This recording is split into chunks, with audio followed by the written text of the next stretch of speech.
ಶ್ರೀ ಗುರು ಗಣಪತಿಭ್ಯಾಂ ನಮಃ. ಶ್ರೀ ಶಾರದಾಂಬಾಯೇ ನಮಃ. ಎಲ್ಲ ನನ್ನ ಆತ್ಮೀಯ ವೀಕ್ಷಕ ಬಂಧುಗಳಿಗೆ ನಮಸ್ಕಾರ. ವೀಕ್ಷಕರೇ, ಶ್ರೀ ಕ್ರೋಧಿನಾಮ ಸಂವತ್ಸರ ಉತ್ತರಾಯಣ ಗ್ರೀಷ್ಮ ಋತು ಜ್ಯೇಷ್ಠ ಮಾಸ ಜೂನ್ ತಿಂಗಳ ಮಾಸ ಭವಿಷ್ಯ ತಿಳ್ಕೊಳ್ಳೋಣ. ಮೊದಲಿಗೆ ಈ ಜೂನ್ ತಿಂಗಳಲ್ಲಿ ಬದಲಾಗುವ ಗ್ರಹಗಳನ್ನು ಒಮ್ಮೆ ನೋಡೋಣ. ಜೂನ್ 1ನೇ ತಾರೀಕು ಕುಜ ಮೇಷರಾಶಿಯನ್ನು ಪ್ರವೇಶ ಮಾಡ್ತಾನೆ. ಜೂನ್ 12ನೇ ತಾರೀಕು ಶುಕ್ರ ಮಿಥುನ ರಾಶಿಯನ್ನು ಪ್ರವೇಶ ಮಾಡ್ತಾನೆ. ಜೂನ್ 14ನೇ ತಾರೀಕು ಸೂರ್ಯ ಮಿಥುನ ರಾಶಿಯನ್ನು ಪ್ರವೇಶ ಮಾಡ್ತಾನೆ. ಅದೇ ದಿವಸ 14ನೇ ತಾರೀಕು ಬುಧ ಮಿಥುನ ರಾಶಿಯನ್ನು ಪ್ರವೇಶ ಮಾಡ್ತಾನೆ. ಇವೆಲ್ಲ ಈ ಬದಲಾಗುವ ಎಲ್ಲ ಗ್ರಹಗಳಿಂದ ತುಲಾರಾಶಿಯವರಿಗೆ ಜೂನ್ ತಿಂಗಳ ಮಾಸ ಭವಿಷ್ಯ ಹೇಗಿರುತ್ತೆ ನೋಡೋಣ. ತುಲಾರಾಶಿಯವರಿಗೆ ಈ ಮಾಸ ಅತ್ಯಂತ ಅವಶ್ಯಕವಾದಂಥದ್ದು, ಹಾಗೆ ಹಲವಾರು ಪರಿವರ್ತನೆಗಳನ್ನು ಕೊಡೋದಕ್ಕೆ ಇದು ಕಾರಣವಾಗುತ್ತೆ. ವೀಕ್ಷಕರೇ, ತುಲಾರಾಶಿಯವರು ಇದನ್ನು ಅತ್ಯಂತ ಅವಶ್ಯಕವಾಗಿಯೇ ಗಮನಿಸ್ಕೊಳ್ಬೇಕು. ಯಾಕೆಂದರೆ ಕಳೆದ ಒಂದು ತಿಂಗಳಿಂದ ಅಥವಾ ಆಲ್ಮೋಸ್ಟ್ 14-15 ದಿವಸಗಳಿಂದ 4 ಗ್ರಹಗಳು ಅಷ್ಟಮ ಭಾವದಲ್ಲೇ ಸಂಚಾರ ಮಾಡ್ತಾಯಿದ್ರು. ಇದು ಸ್ವಲ್ಪ ಮಾನಸಿಕ ನೆಮ್ಮದಿ, ಆರೋಗ್ಯದಲ್ಲಿ ವ್ಯತ್ಯಾಸ, ಇದಕ್ಕೆಲ್ಲ ಡಿಸ್ಟರ್ಬೆನ್ಸ್ಗಳನ್ನು ಕ್ರಿಯೇಟ್ ಮಾಡುತ್ತೆ. ಮೃತ್ಯು ಸ್ಥಾನದಲ್ಲಿ 4 ಗ್ರಹಗಳ ಸಂಚಾರ ಆಗ್ತಾ ಇರುತ್ತೆ. ಸ್ವಲ್ಪ ಅನಿರೀಕ್ಷಿತ ಧನ ವ್ಯಯ, ಆರೋಗ್ಯದಲ್ಲಿ ಸಣ್ಣ ಪುಟ್ಟ ವ್ಯತ್ಯಾಸಗಳು, ಟೆನ್ಷನ್, ದಾಂಪತ್ಯ ಜೀವನದಲ್ಲಿ ಸಣ್ಣ ಪುಟ್ಟ ವೈಮನಸ್ಯಗಳು, ಇದೆಲ್ಲ ಕಾರಣಗಳನ್ನು ಕ್ರಿಯೇಟ್ ಮಾಡೋದಕ್ಕೆ ಆಲ್ಮೋಸ್ಟ್ ಜೂನ್ 14ರ ತನಕ 4 ಗ್ರಹಗಳು 8ನೇ ಮನೆಯಲ್ಲಿ ಸಂಚಾರ ಮಾಡುವಂಥದ್ದು ಸ್ವಲ್ಪ ಕಾರಣಗಳಿರುತ್ತೆ. ಇವೆಲ್ಲ ಸಂಪೂರ್ಣವಾಗಿ ಪರಿಹಾರ ಆಗಿ ಒಂದು ನೆಮ್ಮದಿ, ಆರೋಗ್ಯದಲ್ಲಿ ಅಭಿವೃದ್ಧಿ, ಧನಾಗಮನ, ಧನ ವ್ಯಯಗಳನ್ನು ತಡೆಯೋದು, ಇದೆಲ್ಲದಕ್ಕೂ ಕೂಡ ಜೂನ್ ತಿಂಗಳ 14ರ ನಂತರ ತುಲಾರಾಶಿಯವರಿಗೆ ಅಭಿವೃದ್ಧಿಗಳಾಗೋದಕ್ಕೆ ಬಹಳ ಅವಕಾಶಗಳಿರುತ್ತೆ. ಹಾಗಾಗಿ ಇದನ್ನು ನೋಡಿಕೊಂಡು ಮುಂದುವರೆದ್ರೆ ಸ್ವಲ್ಪ ಹೆಚ್ಚಿನ ಅಭಿವೃದ್ಧಿಗಳನ್ನು ಕಾಣ್ಬೋದು. ಇಲ್ಲದೇ ಇದ್ದರೆ ಅನವಶ್ಯಕವಾಗಿ ಅಲ್ಲಿ ಇಲ್ಲಿ ವ್ಯವಹಾರಗಳು ಸ್ವಲ್ಪ ಸ್ಟ್ರಕ್ ಆಗೋದಕ್ಕೆ ಕಾರಣಗಳಿರುತ್ತೆ. ವೀಕ್ಷಕರ, ಲಗ್ನ ರಾಶ್ಯಾಧಿಪತಿಯಾದಂತಹ ಶುಕ್ರ ಅಷ್ಟಮ ಭಾವದಲ್ಲಿ ಸ್ವಕ್ಷೇತ್ರದಲ್ಲಿರ್ತಾನೆ. ಈ ತಿಂಗಳ 1ನೇ ತಾರೀಕಿನಿಂದ ಲಗ್ನ ರಾಶಿಯ ಮೇಲೆ ಕುಜನ ದೃಷ್ಟಿ ಕೂಡ ಬೀಳುವಂಥದ್ದಿರುತ್ತೆ. ಇದು ಸ್ವಲ್ಪ ರಕ್ತದೋಷಗಳು, ಆರೋಗ್ಯದಲ್ಲಿ ಸಣ್ಣ ಪುಟ್ಟ ವ್ಯತ್ಯಾಸಗಳಿಗೆ ಕಾರಣಗಳಿರುತ್ತೆ. ಅದು ಜೂನ್ 1ನೇ ತಾರೀಕಿನ ನಂತರದಲ್ಲಿ ರಕ್ತದೋಷಗಳಿಂದ ಉಂಟಾಗುವ ಆರೋಗ್ಯದ ಸಮಸ್ಯೆಗಳಿಗೆ ಸ್ವಲ್ಪ ಅವಕಾಶಗಳು ಇರುತ್ತೆ. ಇದಕ್ಕೆ ಒಂದು ಪರಿಹಾರವನ್ನು ಅತ್ಯಂತ ಅವಶ್ಯಕವಾಗಿ ಮಾಡಿಕೊಳ್ಬೇಕು ತುಲಾರಾಶಿಯವರು. ಇದಕ್ಕೆ ಪರಿಹಾರಾರ್ಥವಾಗಿ ಸುಬ್ರಹ್ಮಣ್ಯನ ಸ್ತೋತ್ರಗಳನ್ನು ಪಠನೆ ಮಾಡಿ, ಸುಬ್ರಹ್ಮಣ್ಯನ ದರ್ಶನ ಮಾಡಿ, ಅಭಿಷೇಕ ಅರ್ಚನೆಯಂತಹ ಸಣ್ಣ ಪುಟ್ಟ ಪರಿಹಾರಗಳನ್ನು ಮಾಡಿಕೊಳ್ಳೋದು ಒಳ್ಳೆಯದು. ತುಲಾರಾಶಿಯವರಿಗೆ ಅಷ್ಟು ಆರೋಗ್ಯದ ವ್ಯತ್ಯಾಸಗಳಿಗೆ ಸಂಬಂಧಪಡೋದಿಲ್ಲ. ತುಲಾ ಲಗ್ನದವರಿಗೆ ಅಷ್ಟಮದಲ್ಲಿ 4 ಗ್ರಹಗಳು, ಲಗ್ನ ರಾಶಿಯ ಮೇಲೆ ಕುಜನ ದೃಷ್ಟಿ, ಇವೆಲ್ಲ ಸ್ವಲ್ಪ ವ್ಯತ್ಯಾಸಗಳನ್ನು ಕ್ರಿಯೇಟ್ ಮಾಡುತ್ತೆ. ಒಂದೇ ಒಂದು ಪರಿಹಾರ, ಸುಬ್ರಹ್ಮಣ್ಯನ ಸ್ತೋತ್ರಗಳನ್ನು ಪಠನೆ ಮಾಡಿ, ಖಂಡಿತ ಶುಭವಾಗುತ್ತೆ. ದ್ವಿತೀಯ ಭಾವವನ್ನು ವಾಕ್ಯ, ಧನದಾಂಪತ್ಯ, ಬಂಧು ಅಂತ ಹೇಳ್ತೇವೆ. ದ್ವಿತೀಯಾಧಿಪತಿ ಕುಜ ಸಪ್ತಮದಲ್ಲಿರ್ತಾನೆ. ಅವನ 8ನೇ ದೃಷ್ಟಿ ವಾಕ್ಸ್ಥಾನದ ಮೇಲೆ ಬೀಳುತ್ತೆ. ಹಾಗೆ ಅಷ್ಟಮ ಭಾವದಲ್ಲಿರುವಂತಹ 4 ಗ್ರಹಗಳು ವಾಕ್ಸ್ಥಾನವನ್ನು ನೋಡ್ತಾರೆ. ವಾಕ್ಯ ತುಂಬ ನೇರವಾಗಿರುತ್ತೆ, ಹಾಗೆ ನಿಷ್ಠುರಗಳನ್ನು ಸೃಷ್ಟಿ ಮಾಡುತ್ತೆ ಕುಟುಂಬದಲ್ಲಿ. ಇದನ್ನು ಅವಾಯ್ಡ್ ಮಾಡಿಕೊಳ್ಳೋದು ಉತ್ತಮ. ಯಾಕೆಂದರೆ ಒಂದೊಂದು ಮಾಸಗಳಲ್ಲಿ ಬರುವ ಈ ವ್ಯತ್ಯಾಸಗಳಿಗೂ ಕೂಡ ಆ ಗ್ರಹಗಳಿಗೆ ಸರೆಂಡರ್ ಆಗದೆ ಇರೋದು ಉತ್ತಮ ಅಂತ ಅನಿಸುತ್ತೆ. ಸಣ್ಣ ಪುಟ್ಟ ಪರಿಹಾರಗಳು ಅಥವಾ ಅದನ್ನು ಅವಾಯ್ಡ್ ಮಾಡಿಕೊಳ್ಳೋ ಪ್ರಯತ್ನಗಳನ್ನು ಮಾಡಿದರೆ ಸ್ವಲ್ಪ ಸಾಮರಸ್ಯ ಹೆಚ್ಚಾಗೋದಕ್ಕೆ ಅವಕಾಶಗಳಿರುತ್ತೆ.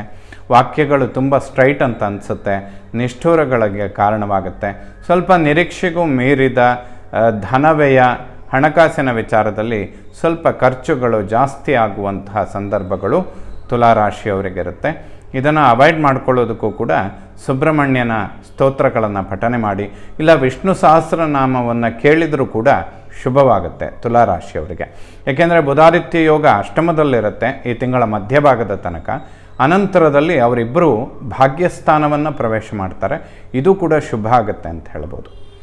ಮೂರರ ಅಧಿಪತಿಯಾದಂತಹ ಗುರುಬ್ರಹ್ಮ 8ನೇ ಮನೆಯಲ್ಲಿರ್ತಾನೆ. Negative house lord in another negative, ವಿಪರೀತ ರಾಜಯೋಗ ಅಂತ ಹೇಳುತ್ತೆ. ಗುರು ಅಷ್ಟಮದಲ್ಲಿರುವಂಥದ್ದು.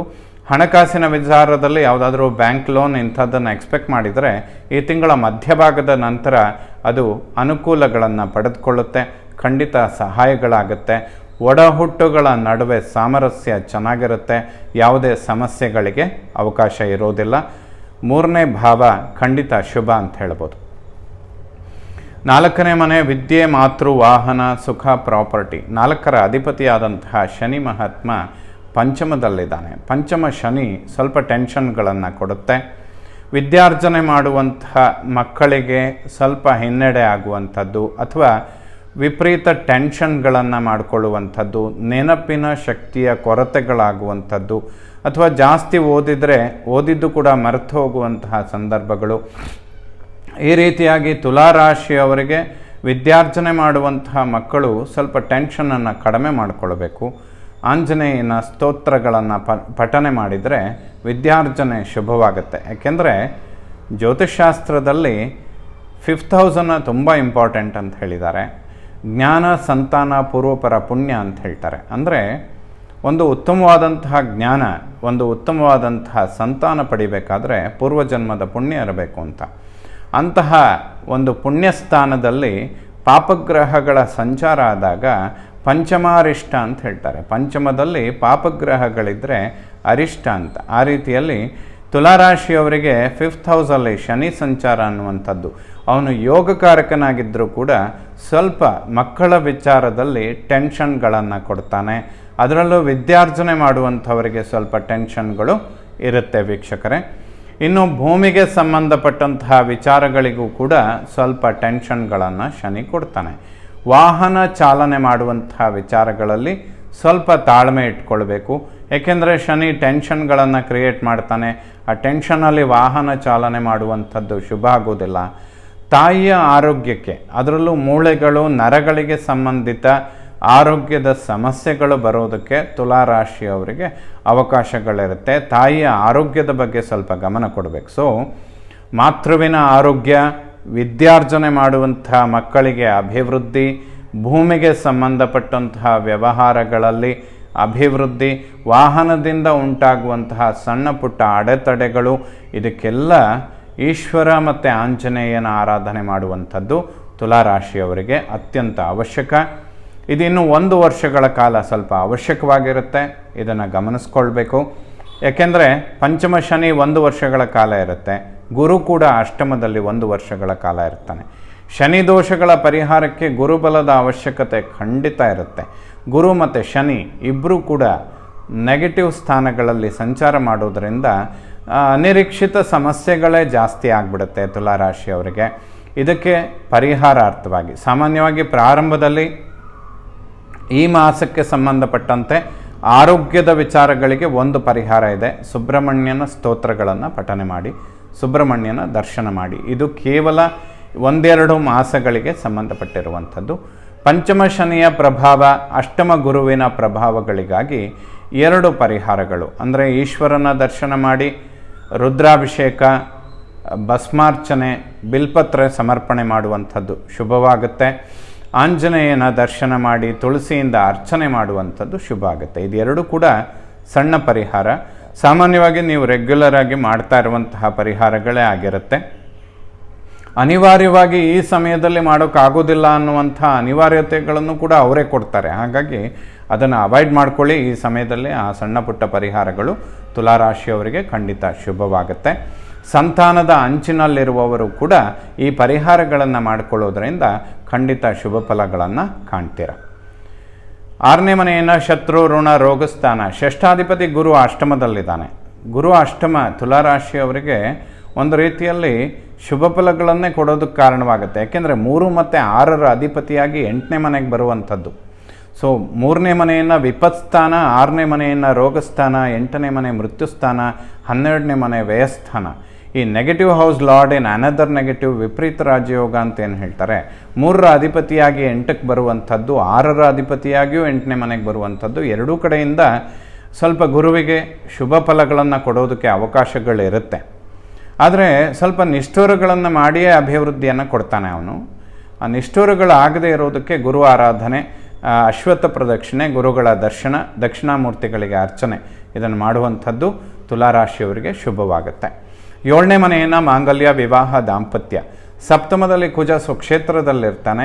ಸ್ವಲ್ಪ ದಂಪತಿಗಳ ನಡುವೆ ಸಣ್ಣ ಪುಟ್ಟ ವಾಕ್ಯಗಳು ಕೂಡ ನಿಷ್ಠುರಗಳನ್ನು ಸೃಷ್ಟಿ ಮಾಡುತ್ತೆ. ಯಾಕೆಂದರೆ ಕುಜ ಒಬ್ಬ ರಾಜಗ್ರಹ, ಗುರು ಒಬ್ಬ ದೈವಗುರು, ದೇವತೆಗಳಿಗೆ ಗುರು. ಆ ಎರಡೂ ಪರಾಕ್ರಮ ಗ್ರಹಗಳು ವಾಕ್ಸ್ಥಾನವನ್ನು ನೋಡಿದಾಗ ತುಂಬ ಸ್ಟ್ರೈಟ್ ಅಂತ ಅನಿಸುತ್ತೆ ವಾಕ್ಯಗಳು. ಆದ್ದರಿಂದ ಸಣ್ಣ ಪುಟ್ಟ ನಿಷ್ಠುರಗಳನ್ನು ಕ್ರಿಯೇಟ್ ಮಾಡುತ್ತೆ. ಅದಕ್ಕೆ ಸುಬ್ರಹ್ಮಣ್ಯನ ಸ್ತೋತ್ರಗಳನ್ನು ಪಠನೆ ಮಾಡಿ. ಇನ್ನು ವಿವಾಹದ ಅಂಚಿನಲ್ಲಿರುವವರು ಸಾಧ್ಯವಾದಷ್ಟು ಗುರುಬಲ ಬರೋ ತನಕ ವೆಯ್ಟ್ ಮಾಡೋದು ಶುಭ. ಇಲ್ಲದೇ ಇದ್ದರೆ ದಾಂಪತ್ಯ ಜೀವನಕ್ಕೆ ಜಾತಕದ ಹೊಂದಾಣಿಕೆಗಳು ಅತ್ಯಂತ ಅವಶ್ಯಕ. ತುಲಾರಾಶಿಯ ಪುರುಷರಾದರೆ ಕನ್ಯಾದಾನ, ಕನ್ಯೆಗೆ ಗುರುಬಲ ಇರುವಂಥದ್ದು ಅತ್ಯಂತ ಅವಶ್ಯಕವಾಗುತ್ತೆ. ಇಬ್ಬರಲ್ಲಿ ಒಬ್ಬರಿಗೆ ಗುರುಬಲ ಇದ್ದರೂ ಕೂಡ ಮಂಗಳ ಕಾರ್ಯಗಳನ್ನು ಮಾಡ್ಬೋದು. ಬಟ್ ಗುರು ಅಷ್ಟಮದಲ್ಲಿದ್ದಾಗ ಜಾತಕದ ಹೊಂದಾಣಿಕೆ ಅತ್ಯಂತ ಅವಶ್ಯಕವಾಗುತ್ತೆ. ಅಷ್ಟಮ ಭಾವವನ್ನು ಮೃತ್ಯುಸ್ಥಾನ, ಗೌಪ್ಯ ರಂಧ್ರಸ್ಥಾನ ಅಂತ ಹೇಳ್ತೇವೆ. ತುಲಾಲಗ್ನ ತುಲಾರಾಶಿಯವರಿಗೆ, ಅದರಲ್ಲೂ ಕೂಡ ತುಲಾಲಗ್ನದವರಿಗೆ ಈ ಮಾಸದ ಮಧ್ಯಭಾಗದ ತನಕ ಅಂದರೆ 12 ಮತ್ತು 14ನೇ ತಾರೀಕಿನ ತನಕ 8ನೇ ಮನೆಯಲ್ಲಿ 4 ಗ್ರಹಗಳ ಸಂಚಾರ ಆಗ್ತಾ ಇರುತ್ತೆ. ಅದು ಸ್ವಲ್ಪ ಧನವ್ಯಯ, ಧನಹಾನಿ, ವಾಹನಗಳಿಂದ ಸ್ವಲ್ಪ ಕಂಟಕಗಳು, ಆರೋಗ್ಯದಲ್ಲಿ ವ್ಯತ್ಯಾಸಗಳು, ಇದಕ್ಕೆಲ್ಲ ಕಾರಣಗಳಿರುತ್ತೆ. ಅದಕ್ಕೆ ಪರಿಹಾರವನ್ನು ಪ್ರಾರಂಭದಲ್ಲೇ ಹೇಳಿದ್ದೇನೆ. ಸುಬ್ರಹ್ಮಣ್ಯ ಸ್ತೋತ್ರ ಪಠನೆ ಮಾಡಿ, ದರ್ಶನ ಮಾಡಿ, ವಿಷ್ಣು ಸಹಸ್ರನಾಮ ಸ್ತೋತ್ರಗಳನ್ನು ಕೇಳುವಂಥದ್ದು ಖಂಡಿತ ಶುಭವಾಗುತ್ತೆ. 9ನೇ ಮನೆಯನ್ನು ಭಾಗ್ಯಸ್ಥಾನ, ಪಿತೃಸ್ಥಾನ ಅಂತ ಹೇಳ್ತೇವೆ. ಜೂನ್ 12ರ ನಂತರ 3 ಗ್ರಹಗಳು ಬುಧ, ಶುಕ್ರ ಮತ್ತು ಸೂರ್ಯ ಭಾಗ್ಯಸ್ಥಾನವನ್ನು ಪ್ರವೇಶ ಮಾಡಿದ ನಂತರ ತುಲಾರಾಶಿಯವರು ಅಭಿವೃದ್ಧಿಗಳನ್ನು ಕಾಣ್ತೀರಾ. ಅಂದರೆ ಇವೆಲ್ಲ ಸಣ್ಣ ಪುಟ್ಟ ದಿನನಿತ್ಯ ಮಾಡುವ ಪ್ರಯತ್ನಗಳಲ್ಲೂ ಕೂಡ ಯಶಸ್ಸನ್ನು ನಿರೀಕ್ಷೆ ಮಾಡ್ತಾನೇ ಇರ್ತೀರ. ಇವೆಲ್ಲ ಸಕ್ಸಸ್ ಆಗೋದು ಈ ತಿಂಗಳ ಮಧ್ಯಭಾಗದ ನಂತರ. ತುಲಾರಾಶಿಯವರಿಗೆ ಭಾಗ್ಯೋದಯದ ಸಮಯ, ಖಂಡಿತ ಅಭಿವೃದ್ಧಿಗಳನ್ನು ಕಾಣ್ತೀರಾ. ಯಾವುದೇ ಇನ್ವೆಸ್ಟ್ಮೆಂಟ್ಗಳಿದ್ದರೆ ಅಥವಾ ಯಾವುದೇ ಹೊಸದನ್ನು ಖರೀದಿ ಮಾಡುವಂಥದ್ದಿದ್ದರೆ ಇದನ್ನೆಲ್ಲ 12ನೇ ತಾರೀಕಿನ ನಂತರ ಮಾಡಿಕೊಳ್ಳೋದು ತುಲಾರಾಶಿಯವರಿಗೆ ಶುಭವಾಗುತ್ತೆ. ಇನ್ನು 10ನೇ ಮನೆ ಕರ್ಮ, ಉದ್ಯೋಗ ಸ್ಥಾನ. ಕರ್ಮ ಸ್ಥಾನದ ಮೇಲೆ ಯಾವುದೇ ಪಾಪಗ್ರಹಗಳ ದೃಷ್ಟಿ ಬೀಳೋದಿಲ್ಲ. ಸಪ್ತಮದಲ್ಲಿರುವಂತಹ ಕುಜ ಕರ್ಮಸ್ಥಾನವನ್ನು ನೋಡ್ತಾನೆ. ಕರ್ಮ ಉದ್ಯೋಗದಲ್ಲಿ ಸ್ವಲ್ಪ ಕುಜ ಸಣ್ಣ ಪುಟ್ಟ ಇರಿಟೇಷನ್ಗಳನ್ನು ಕೊಡ್ತಾನೆ. ಅಥವಾ ಉದ್ಯೋಗದ ನಿಮಿತ್ತವಾಗಿ ಕುಟುಂಬದಲ್ಲಿ ಸಣ್ಣ ಪುಟ್ಟ ವಿಚಾರಗಳು, ಕಲಹಗಳನ್ನು ಸೃಷ್ಟಿ ಮಾಡ್ತಾ ಇರುತ್ತೆ. ಇದು ಕುಜನ ಒಂದು ದೃಷ್ಟಿ ಕರ್ಮ ಉದ್ಯೋಗ ಸ್ಥಾನದ ಮೇಲೆ ಬೀಳುವಂಥದ್ರ ಕಾರಣವಾಗಿರುತ್ತೆ. ಅದಕ್ಕೂ ಕೂಡ ಸುಬ್ರಹ್ಮಣ್ಯನ ಸ್ತೋತ್ರಗಳನ್ನು ಪಠನೆ ಮಾಡಿ. ಈ ಸಮಯದಲ್ಲಿ ಯಾವುದೇ ಉದ್ಯೋಗದ ಪರಿವರ್ತನೆಗಳನ್ನು ಖಂಡಿತ ಮಾಡಬೇಡಿ. ತುಲಾರಾಶಿಯವರು ಇನ್ನೊಂದು ವರ್ಷಗಳ ಕಾಲ, ಅಷ್ಟೊತ್ತಿಗೆ ಪಂಚಮ ಶನಿಯ ಬಿಡುಗಡೆನೂ ಆಗುತ್ತೆ, ಗುರು ಕೂಡ ಭಾಗ್ಯಕ್ಕೆ ಬರ್ತಾನೆ, ಒಮ್ಮೆಲೆ ಅಭಿವೃದ್ಧಿಗಳನ್ನು ಕಾಣ್ತೀರ. ಸೊ ಈ 1 ವರ್ಷಗಳ ಕಾಲ ಬರುವ ಸಣ್ಣ ಇರಿಟೇಷನ್ಗಳನ್ನು ತುಲಾರಾಶಿಯವರು ಮುಂದುವರಿಸ್ಕೊಂಡು ಅದನ್ನು ಸಹಿಸ್ಕೊಂಡು ಬಂದರೆ ಮುಂದೆ ಬಹಳ ಅಭಿವೃದ್ಧಿಗಳನ್ನು ಕಾಣ್ತೀರಾ. ಏಕೆಂದರೆ ತುಂಬ ಲಾಂಗ್ ಟರ್ಮಿಂದ ನಿರೀಕ್ಷೆ ಮಾಡ್ತಾ ಇರುವಂತಹ ಅಭಿವೃದ್ಧಿಗಳು ತುಲಾರಾಶಿಯವರಿಗಿರುತ್ತೆ. 7.5 ಮುಗಿದ ನಂತರ ಬರುವಂತಹ ಸಮಯಗಳು ಇದಾಗಿರುತ್ತೆ.